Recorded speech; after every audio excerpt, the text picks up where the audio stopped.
There are moments when a woman feels something powerful, an urge, a curiosity, a pull she can't quite name, but she stays silent, not because she doesn't feel it, but because she's been taught not to. Desire for many women isn't just physical, it's emotional, psychological, and deeply tied to how they see themselves and how they believe they're allowed to feel. In this documentary, we're peeling back the layers of female desire, the unspoken, the misunderstood, and the hidden truths that shape what women feel but rarely express.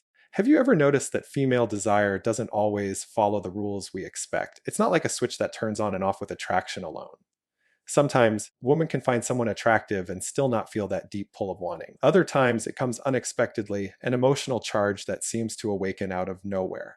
For decades, researchers thought of desire as purely biological, driven by hormones and evolutionary purpose.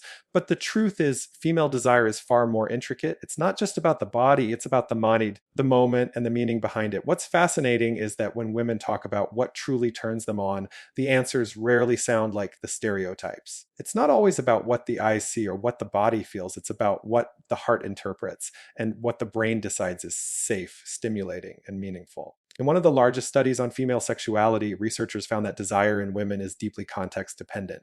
The same woman can feel high desire in one situation and none at all in another, even with the same partner. Why? Because her sense of connection, trust, and emotional security literally changes how her brain responds to sexual cues. Neuroscientists have observed that the female brain is exquisitely sensitive to context.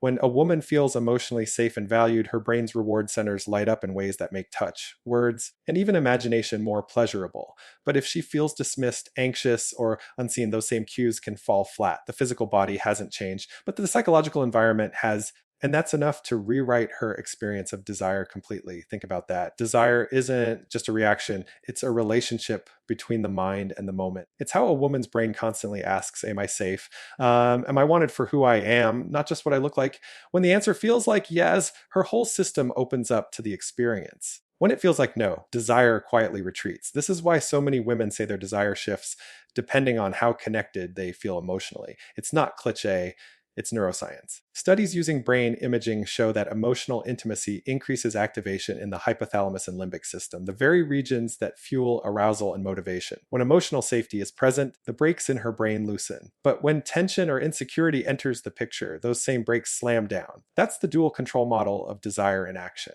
You have an accelerator that responds to things that excite you and brakes that respond to potential threats. For many women, those brakes are extremely sensitive. A critical comment, a feeling of rejection, even stress from unrelated parts of life, these can all press down on the brake pedal. And once it's on, no amount of physical stimulation or visual attraction can override it. Now, here's where it gets even more interesting. In men, desire tends to start with physical arousal and move toward emotional connection. But for many women, it often works the other way around. The emotional connection creates the physical desire. It's not that women don't experience spontaneous desire. They do, but their brains often prioritize meaning over immediacy. It's about the why and who as much as the what. In one study, researchers asked women to describe their most memorable sexual experiences. What stood out wasn't just what happened physically, it was the psychological space around it. The feeling of being seen, respected, desired not just as a body, but as a whole person. That sense of psychological safety amplifies everything else. It's what allows her to drop her guard, to stop monitoring how she looks, and to simply feel. That shift from self consciousness to self expression is crucial because one of the biggest barriers to female desire is self monitoring. When a woman is thinking about how she looks, what her body is doing, or how she's being perceived, her attention is split. And attention is the currency of arousal. The more her mind is occupied with performance or judgment, the harder it is for desire to fully emerge. In laboratory studies, when women were asked to focus on their sensations rather than their appearance, their physical arousal increased dramatically. Just that small shift from thinking, how do I look, to what do I feel, changed everything. It's a reminder that desire isn't about being perfect, it's about being present. But society doesn't make that easy. From a young age, women are taught to be desirable but not too desiring, to be attractive but restrained, to attract attention but not appear needy. That cultural double standard creates a psychological tension. Women internalize the idea that their desire should be reactive, not active, that they should respond to being wanted, not want on their own terms. This internal conflict shows up in subtle ways. Some women report feeling guilt or shame for wanting sex more than their partners. Others suppress their curiosity about fantasies because they fear being judged. Yet research shows that women's fantasies are just as rich, varied, and intense as men's, sometimes even more so. They include themes of dominance, submission, novelty, and emotional intensity, all reflecting a deep interplay between power, vulnerability, and pleasure. And that interplay is central to understanding female desire. It's not simply about control or surrender, it's about trust. When a woman feels safe enough to let go, to be vulnerable, her desire can deepen in ways that defy explanation. That's why the best predictor of long-term sexual satisfaction isn't just physical attraction, it's emotional responsiveness. Couples who feel emotionally attuned to one another tend to have more frequent and fulfilling sex, even years into a relationship. But here's the paradox. Emotional closeness can also dampen desire if it starts to feel too predictable. Novelty and uncertainty can reignite the spark, but only when combined with that foundation of safety. It's a delicate balance between the familiar and the mysterious, the secure and the slightly risky. Desire thrives in that tension where the brain feels both safe and stimulated. This explains why so many women describe desire as contextual. In a moment of deep intimacy, it can feel overwhelming and consuming. In another moment, under stress, fatigue, or emotional disconnection, it can disappear entirely. And that disappearance often leads women to think something is wrong with them, when in reality, it's just how their system works. In one of my favorite experiments, researchers measured women's genital responses to different kinds of erotic stimuli. What they found was that women's bodies responded to a wide range of sexual cues: heterosexual, homosexual, even abstract erotic imagery. But their minds didn't always register those cues as desire. Their arousal was physical, but the psychological interpretation, do I actually want this, was shaped by context, beliefs, and emotions. That's the essence of female desire, a negotiation between biology and psychology. The body may react, but the mind decides what that reaction means. And that decision is deeply influenced by how safe, valued, and emotionally connected she feels in that moment. Consider this when women were shown romantic imagery. Couples holding hands, gazing into each other's eyes, their brain's reward centers lit up just as strongly as when men were shown explicit sexual images. What turns women on, in other words, isn't just sex, it's connection. The anticipation, the build-up, the emotional charge behind the touch. But here's the mistake we often make. We assume that because desire can fade in long-term relationships, it must be a sign of incompatibility. In reality, desire often fades not because love fades, but because the psychological conditions that nourish desire are neglected. When couples stop being curious about each other, stop flirting, stop playing in that space between security and surprise, desire naturally quiets down. Yeah. It can always be reignited. Sometimes it's as simple as reintroducing novelty, not necessarily in a sexual sense, but in emotional energy, new experiences, laughter, shared risk. These reignite dopamine, the same neurotransmitter that fueled attraction in the beginning. When women feel emotionally engaged, their desire often follows effortlessly. The brain science backs this up. When women experience deep emotional connection combined with excitement or novelty, their brain releases a cocktail of dopamine, oxytocin, and norepinephrine, the exact mix that creates the intoxicating experience of being in love. That's why desire feels so different in the beginning of a relationship. Everything is new, uncertain, thrilling. But long-term desire isn't about recreating the early chaos, it's about reawakening curiosity within the safety of the known. And that curiosity has to be two-sided. When a partner shows genuine interest, not just sexual, but emotional, it signals to the brain, you matter. That's the psychological safety net that allows desire to grow. Because for many women, desire doesn't start with lust, it starts with feeling seen. When I talk to women about what draws them to a partner, they often describe small, intimate moments, the way someone listens without distraction, the way they remember a detail from a past conversation, or the way they make them feel beautiful without judgment. These moments of emotional attunement awaken the body's readiness to connect. It's not manipulation, it's empathy turned into chemistry. But desire also has a rebellious side. It doesn't always conform to moral or social expectations. Sometimes women experience attraction toward people they shouldn't, or fantasies that surprise even themselves.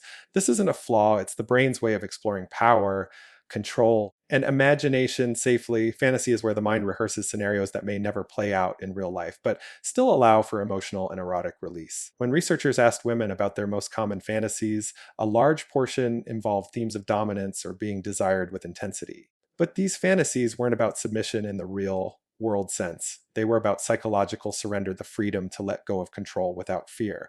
In fantasy, women can experience that surrender safely, knowing they're ultimately in charge of their boundaries. That distinction between fantasy and reality is essential because while society often judges women for having sexual imagination, psychology understands it as healthy, even necessary. Fantasies help regulate stress, boost arousal, and maintain a sense of vitality in relationships. They're part of how the brain keeps desire alive, So when we talk about female desire, we can't reduce it to hormones or habit. It's an ecosystem, one that depends on context, safety, curiosity, and emotional resonance. And when any one of those elements changes, desire changes with it. If you think about it, female desire is one of the most powerful yet misunderstood forces in human behavior. It's been constrained by silence, distorted by culture, and simplified by science. But as we continue to study it through both psychological and neurological lenses, one truth becomes clear. What a woman feels isn't random, it's deeply intelligent. Her desire listens to her emotions, her history, and her sense of self. That's why it's so important for partners to stop seeing desire as something to fix and start seeing it as something to understand, to ask, not what's wrong, but what do you need to feel open, free, and connected? Because when those emotional needs are met, desire doesn't have to be chased. It emerges naturally as the body's way of saying, I feel safe enough to want. And maybe that's the real secret behind what she feels but can't always say. Desire isn't about perfection, performance, or pressure. It's about presence. When a woman feels emotionally secure and genuinely valued, her body and mind align in a way that science is only beginning to fully grasp. So the next time someone says female desire is a mystery, maybe the answer isn't hidden in hormones or habits. It's hidden in plain sight, in the moments of connection, in the unspoken cues of safety and trust. Because in the end, the psychology of female desire isn't about what turns her on, it's about what allows her to be turned on. And when she feels that, she doesn't need to say much at all. Her body, her energy, her presence will say everything. There's something fascinating about silence. Sometimes it speaks louder than words, especially when it comes to female desire. Because for generations, women have been told what they should feel, how much to want, how little to show, and when it's appropriate to express it. And as a result, what many women actually feel has gone underground, buried beneath layers of conditioning, shame, and social expectations. But here's the truth: that silence isn't a lack of desire, it's a learned restraint, a carefully built self control shaped by culture, psychology, and the fear of being misunderstood. When we talk about female desire, we often imagine it as a soft echo of male desire, less visual, less impulsive, less demanding. But that's a myth. The more we study it, the more we realize female desire isn't weaker, it's simply more conditioned. It's been taught to hide, to whisper instead of roar, and that difference has profound psychological roots. In surveys across different cultures, women often report lower levels of spontaneous sexual desire compared to men. But when we dig deeper, when the environment is safe, anonymous, and free of judgment, the gap begins to close. Suddenly, women's fantasies, interests, and curiosity reveal themselves with startling depth and diversity. The issue was never absence, it was inhibition. Psychologists call this phenomenon erotic suppression.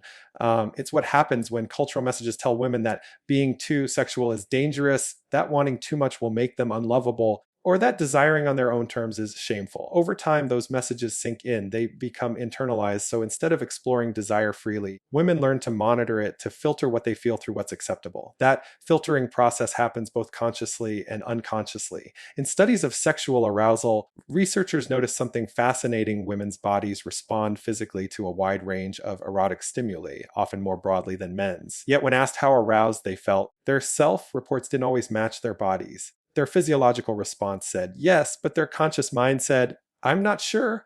That split between what the body knows and what the mind allows is one of the most revealing insights about female sexuality. It's not hypocrisy, it's history. Women's sexuality has been policed, judged, and misunderstood for centuries. And every time a woman was taught that good girls don't feel that way, another layer of silence was added to the psychology of desire. But underneath that silence, the body remembers. One experiment found that when women were exposed to erotic material under conditions of anonymity, where no one would know their responses, they showed levels of arousal almost identical to men. But when they believed their responses were being monitored, their reported desire dropped dramatically. That's not biology, that's social conditioning in action. The mind edits what the body feels. Desire then isn't just about what we want, it's about what we allow ourselves to want. And for many women, that allowance comes with emotional calculation. Will I be judged? Will this change how I'm seen? Does wanting this make me bad or free? These are not just abstract worries. They shape neural pathways, influencing how desire emerges, how it's expressed, and how it's suppressed. The fascinating part is how early this conditioning begins. Research in developmental psychology shows that girls are often praised for being polite, self controlled, and modest, while boys are encouraged to explore, take risks, and express physicality. Those subtle differences create lifelong templates for how comfort with one's body and sexuality develops. By the time a woman reaches adulthood, desire isn't just a feeling, it's a negotiation with the rules she's learned. But let's be clear: the female brain is not less sexual.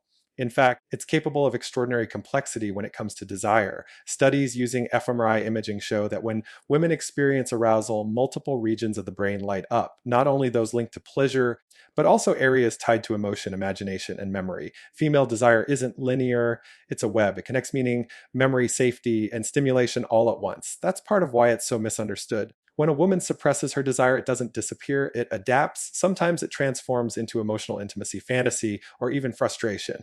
And sometimes it becomes invisible even to her. That's why so many women say things like, I've lost my desire, when in reality, it's not gone. It's waiting to be given permission to breathe again. Cultural silence plays a massive role here. In a world that often sexualizes women but shames female sexuality, desire becomes a paradox. Women are told to be desirable, but not to desire. That contradiction forces the brain to hold two opposing truths at once. Be attractive, but not too open. Be confident, but not aggressive. Be wanted, but not wanting. The result, a constant mental juggling act that makes authentic expression of desire nearly impossible. And that internal tug of war has physiological effects. When a woman feels conflicted or anxious about her own arousal, her body's stress response can override the sexual one. Cortisol rises, blood flow decreases. Pleasure signals get muted. It's the biology of inhibition rooted in the psychology of fear. And what's heartbreaking is that many women interpret that muted response as a flaw in themselves, when really it's a sign of how deeply social pressure can rewire the body's natural rhythms. But here's the hopeful part: just as the mind can suppress desire, it can also set it free. When women are given psychological safety, space without shame, where curiosity is encouraged, their capacity for desire often expands dramatically. In therapeutic studies, when women were taught to explore fantasies without judgment, to name what they wanted, and to separate guilt from pleasure, their sexual satisfaction increased significantly. It's not the presence of new desires, it's the release of old restraints. And when that happens, something profound shifts. A woman who feels free to express desire without fear doesn't just become more sexual, she becomes more whole. Because desire is not just about sex, it's about aliveness. It's about claiming space for joy, curiosity, and self expression. One of the most revealing findings in modern sex research comes from the work of Dr. Meredith Chivers, who studied the mismatch between women's physical and subjective arousal. What she found is that women's bodies are naturally curious. They respond to a wide range of stimuli, including scenarios that might surprise them consciously. But instead of seeing that as confusion, we can see it as capacity, a sign that female sexuality is adaptive, intelligent, and multidimensional. It makes sense when you think about it. Evolutionarily, women had to balance desire with caution. The stakes were higher: pregnancy, safety, reputation. Over generations, that balance created a more context-sensitive sexual system. The female brain evolved to ask, is this safe? Is this emotionally meaningful? Do I have agency here? Desire, therefore, became not just about attraction, but about context and consequence. And when culture punishes that sensitivity instead of understanding it, it pushes desire underground. When that sensitivity is honored, it becomes a superpower. Women often report that their most fulfilling sexual experiences are those where they feel deeply seen, where their emotional needs and sexual ones align. That's because the same brain chemistry that governs trust, oxytocin, serotonin, dopamine also fuels arousal. Emotional safety isn't a substitute for desire, it's the ignition. So when a woman suppresses her desire, it's not because she doesn't feel, it's because she feels too much. She feels the weight of judgment, the fear of rejection, the echo of every time she's been told to tone it down. And that internalized silence is powerful enough to override biology itself. Even in long-term relationships, we see this play out. Many women describe how their desire fades over time, not because love fades, but because they start feeling more responsible for managing the relationship than being inside it. Desire requires self-focus, a moment where attention turns inward. But when a woman is constantly caretaking, anticipating, or performing emotional labor, her mind is everywhere but in her own pleasure. Research supports this. The more mental load a woman carries, the less spontaneous desire she tends to report. Her brain is occupied, her emotional energy stretched thin. But when she feels emotionally supported, when she's not carrying the invisible weight of constant responsibility, her libido often resurfaces, not as a reaction to effort, but as a natural outcome of balance. It's why communication and emotional attunement are such powerful aphrodisiacs.